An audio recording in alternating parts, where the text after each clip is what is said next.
दोस्तों, आज की कहानी है अनुभव का महत्व। एक कस्बे में विलास नाम का एक बूढ़ा व्यापारी था जो अपने व्यापारी समझ के कारण दोनों हाथों से कमा रहा था। उसको कोई टक्कर नहीं दे सकता था। वो दूर दूर से अनाज लाकर उसे शहर में बेचता था। उसे बहुत सा लाभ होता था। वो अपनी इस कामयाबी से खुश था, इसलिए उसने सोचा व्यापार बढ़ाना चाहिए और उसने पड़ोसी राज्य में जाकर व्यापार करने की सोची। दूसरे राज्य जाने का रास्ता मानचित्र में देखा गया, जिसमें साफ साफ था कि रास्ते में एक बहुत बड़ा मरुस्थल है। खबरों के अनुसार उस स्थान पर कई लुटेरे भी थे, लेकिन बूढ़ा व्यापारी कई सपने देख चुका था। उस पर दूसरे राज्य में जाकर धन कमाने की प्रबल इच्छा थी। उसने अपने कई किसान साथियों को लेकर प्रस्थान करने की ठान ली। बैलगाड़ियां तैयार की और उस पर अनाज लादा। इतना सारा माल था जैसे कोई राजा की शाही सवारी हो। बूढ़े विलास की टोली में कई लोग थे, जिसमें जवान युवक भी थे और वृद्ध अनुभवी लोग जो बरसों से विलास के साथ काम कर रहे थे। जवानों के अनुसार अगर कोई टोली का नेतृत्व कोई युवक करता तो अच्छा होता, क्योंकि यह वृद्ध विलास तो धीरे धीरे जाएगा और पता नहीं उस मरुस्थल में क्या क्या देखना पड़ेगा। तब कुछ नौजवानों ने मिलकर अपनी अलग टोली बना ली और स्वयं का माल ले जाकर दूसरे राज्य में जाकर व्यापार करने की ठानी। विलास को उसके चहेते लोगों ने इस बात की सूचना दी। तब विलास ने कोई गंभीर प्रतिक्रिया नहीं दिखाई। उसने कहा, भाई, सबको अपना फैसला लेने का हक है। अगर वे मेरे इस काम को छोड़कर अपना शुरू करना चाहते हैं तो मुझे कोई आपत्ति नहीं है, और भी जो उनके साथ जाना चाहता हो जा सकता है। अब दो अलग व्यापारियों की टोली बन चुकी थी, जिनमें एक का नेतृत्व वृद्ध विलास कर रहे थे और दूसरे का नेतृत्व नवयुवक मुकेश कर रहे थे। दोनों की टोली में वृद्ध एवं नौजवान दोनों सवार थे। सफ़र शुरू हुआ। विलास और मुकेश अपनी टोली लेकर चल पड़े। थोड़ी देर साथ साथ चल ही रहे थे कि जवानों की टोली तेज़ी से आगे निकल पड़ी और विलास और उनके साथी पीछे रह गए।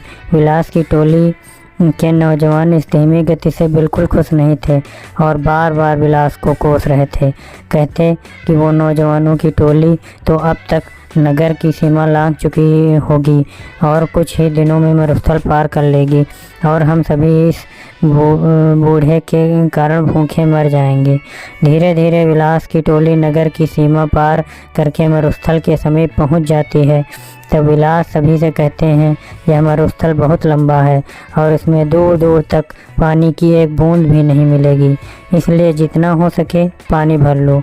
और सबसे अहम, यह मरुस्थल लुटेरों और डाकुओं से भरा हुआ है, इसलिए हमें यहाँ का सफ़र बिना रुके करना होगा। साथ ही हर समय चौकन्ना रहना होगा।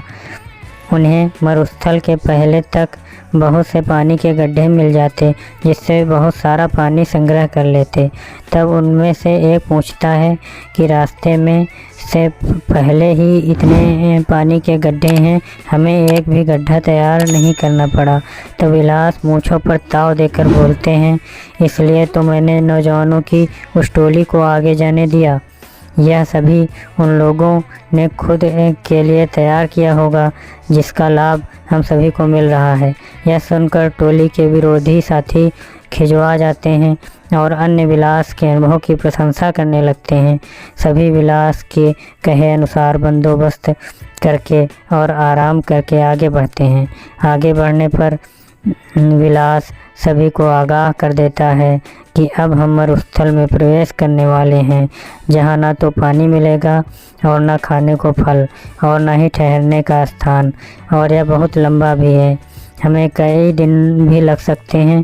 सभी विलास की बात में हामी मिलाते हुए उसके पीछे हो लेते हैं। अब वे सभी मरुस्थल में प्रवेश कर चुके थे, जहाँ बहुत ज़्यादा गर्मी थी, जैसे अलाव लिए चल रहे हों। आगे चलते चलते उन्हें सामने से कुछ लोग आते दिखाई देते हैं। वे सभी विलास को प्रणाम करते हैं और हाल चाल पूछते हैं।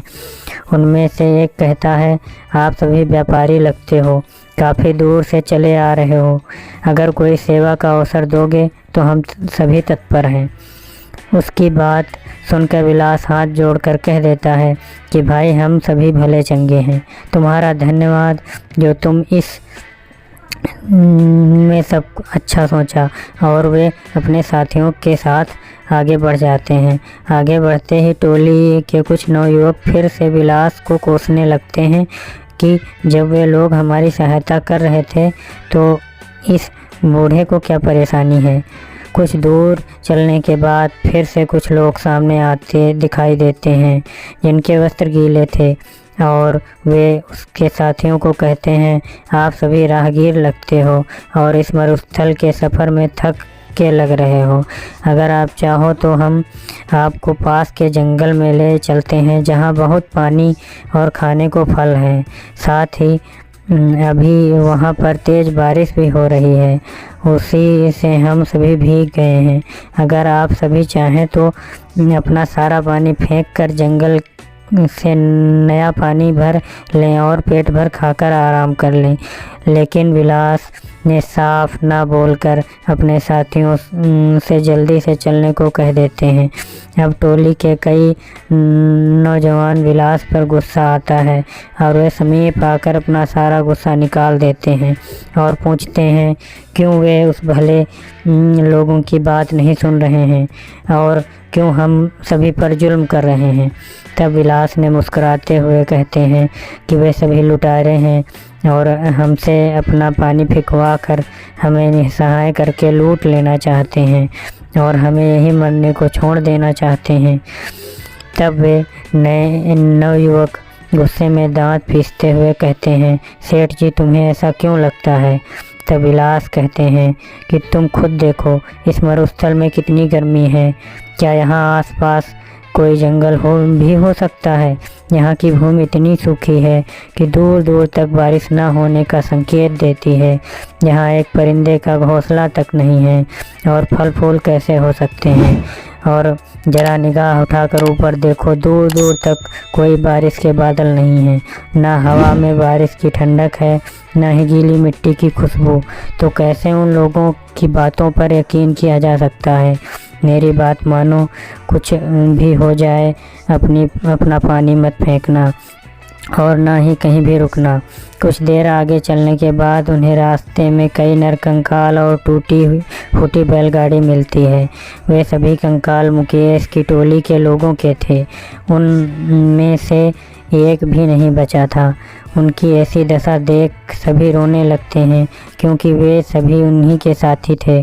तभी विलास कहते हैं कि ज़रूर इन लोगों ने तुम्हारे जैसे ही इन लुटेरों को अपना साथी समझा होगा और इसका परिणाम यह हुआ कि आज उन्हें अपने जीवन से हाथ धोना पड़ा। विलास सभी को ढांढस बंधाते हुए कहते हैं, हम सभी को भी यहाँ से जल्दी निकलना होगा क्योंकि वे सभी लुटेरे अभी भी हमारे पीछे हैं। प्रार्थना करो कि हम सभी सही सलामत निकल जाएं। वे सभी व्यापारी विलास के मार्गदर्शन से सही सलामत मंजिल तक पहुँच गए। दोस्तों, अनुभव उम्र बीतने और जीवन जीने के बाद ही मिलता है। अनुभव कभी भी पूर्वजों की जागीर नहीं मिलता।